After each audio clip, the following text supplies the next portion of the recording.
We do get an FOMC meeting next week that could be a catalyst for another move up in the price of gold. You know, the Fed is expected to cut rates yet again. The biggest moves in any bull market, and this is not just for gold, but in general, when you're in a bull market, the biggest moves are down.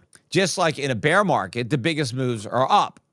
And that's because the market is trying to fool people into thinking that either the bull market is over or the bear market is over. And in the case of gold, it's a bull market, and these sharp corrections are designed to scare out the weaker players, people who may have just come into the market more recently, and just kind of get rid of them, get rid of the dead weight, the excess baggage before we move up. Short-term negative in that we got a correction, right? A bunch of people rushed in, and now we get a correction. And that's probably the last couple of weeks, not the last 4 months, because it wasn't until very recently that gold started rising at an accelerated pace. But I do think that the fact that we finally have some inflows into gold ETFs and that they are significant, to me, does indicate that investors are finally getting interested in gold. Now, they're not interested enough, and there's not enough of them who have gotten interested. But now, after having no interest whatsoever, they're finally starting to recognize that they should buy gold.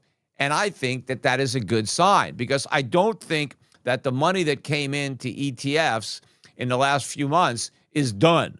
That now that gold has pulled back from 43 and change back to 4,100, that whatever interest was prompted is now gone. No, I think that's the tip of the iceberg. We have a lot of money that's going to be following up. Now, yes, there may have been some short-term leverage speculators that got burned because they came in late and they got surprised by a big correction. That's possible.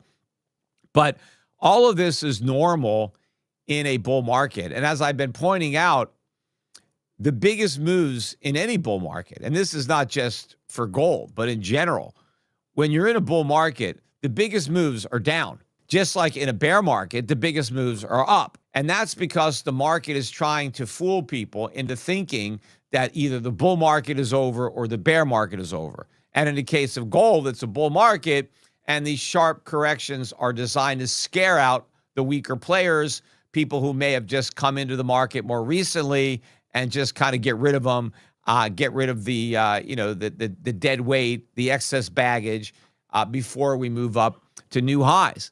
But the media acts like, oh, this is the top, right? Get out. If this was the top, nobody would know. I mean, that's how tops are generally made, or bottoms. Like, you don't really realize that you're at the top until you're a long way down, right? The markets, they don't ring a bell at the top or the bottom.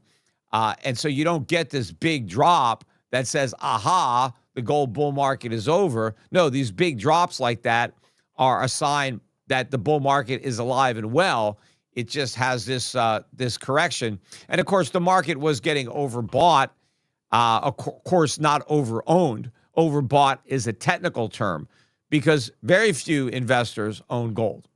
Gold ownership among institutional investors and retail investors is historically low.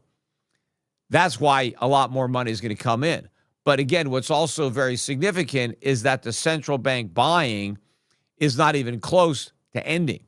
They are ongoing buyers. They are buying for a reason. They need to increase their gold reserves. They need to decrease their U.S. dollar reserves. And so this is going to happen regardless of the price of gold, right? They are buying, and they're not buying their gold to turn around and sell it. They're buying their gold to hold it in reserve to provide backing for their own currency, backing that they can no longer really have with the U.S. dollar or U.S. treasuries, given the likely decline in the value of the dollar and treasuries.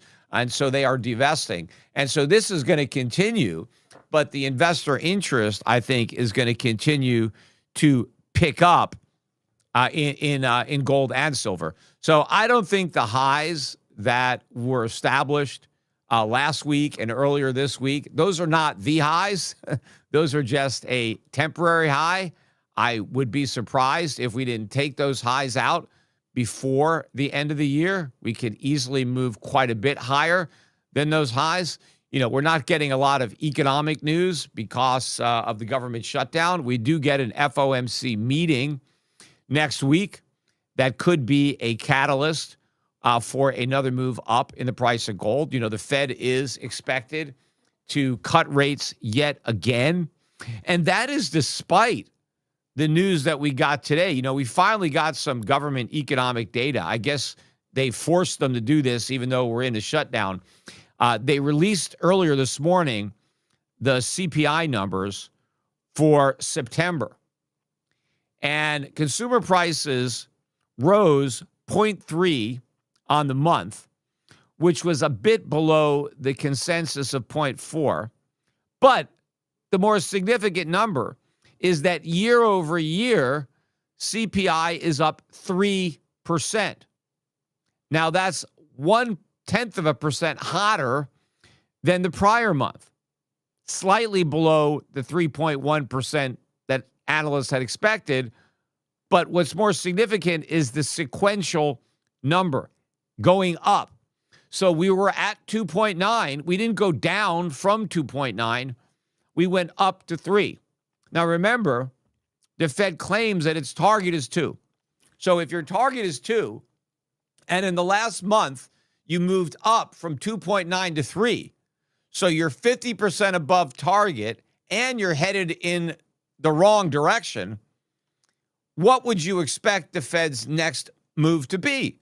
Well, it should be a hike, right? If inflation is 50% above target and rising, and the stock market is at a record high. By the way, all three of the major stock market indexes, the S&P, the Dow, and the NASDAQ, hit new record highs today. In fact, the Dow today closed for the first time ever above 47,000, excuse me. Again, this is a nominal high, not adjusted for inflation or the price of gold. But you've got record high stock prices. You've got $4,100 gold. You've got inflation 50% above target and rising. Right? The Fed should hike, yet the Fed is about to cut. Right? And that's one of the reasons, right, that the markets are where they are, including gold, that the Fed is going to do the wrong thing. So we'll see how the market reacts. In the meantime, take advantage of this pullback in the price of gold. Gold was as high as almost 4,400. We're now down closer to 4,100. Buy some. Silver, I think now buying it below 50 is a great buy because I don't think it will be below 50 for long. And I do believe that 50 will ultimately be the support, even though we're below 50 now. That was the double top. We've taken it out. We've now pulled back. I think the next move will probably catapult it much higher than 50. So you can still buy silver right now. So go to Schiff Gold. Don't just watch the YouTube videos on the Schiff Gold YouTube channel. Go to Schiff Gold.